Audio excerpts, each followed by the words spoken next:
In the last episode, I shared the Meng Wanzhou incident, the Huawei CFO who was arrested in Canada due to the accusation from the United States on the so-called economic crime, or was it actually a political issue? In this video, I will share with you the story of an international company that was completely different from Huawei, which was also crashed by the United States, France Alstom.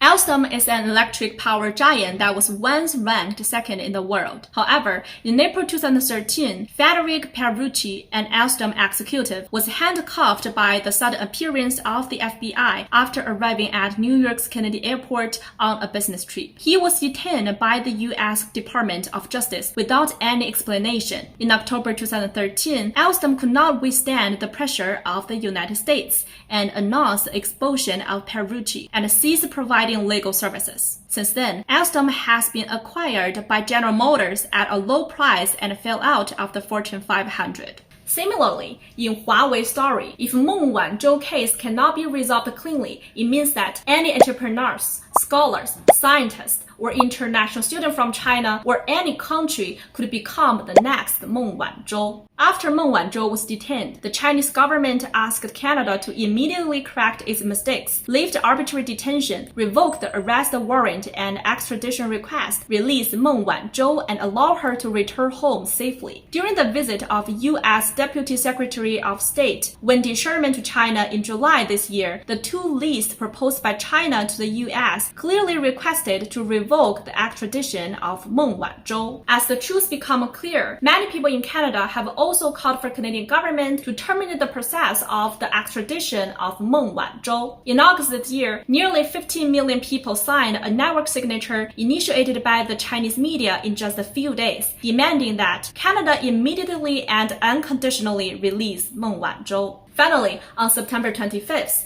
the U.S. Department of Justice and Meng Wanzhou reached an agreement to extend the prosecution. The Canadian side also issued a formal statement ending the extradition procedure, exempting all bail conditions, and allowing Meng Wanzhou to leave Canada freely. For those people who don't know, her Chinese name, Wanzhou, means late boat. As her name, no matter how late, the boat will return home because the lighthouse is always there. As Meng Wanzhou said, where there is a 5-star red flag, there is a lighthouse. If face has a color, it must be Chinese red. The news of Meng Wanzhou returning home has dominated Chinese social media, and the former executive of France Alstom expressed his congratulations. I think she was amazingly courageous also to continue to fight back. And yesterday's result is really amazing.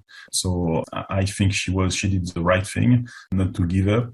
Those 2.5 years must have been also very, very complicated for her, for her family, for her father, for everybody. At the end of the day, no European country will say this, but everybody deep down should feel grateful to what is happening here.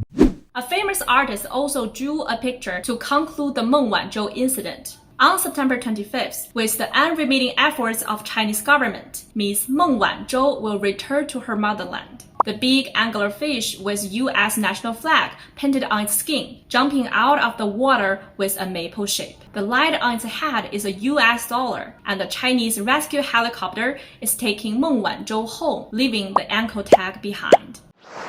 Today's Chinese words are 漫画 comic, 漫画 回家 come back home, 回家 祖国 motherland, 祖国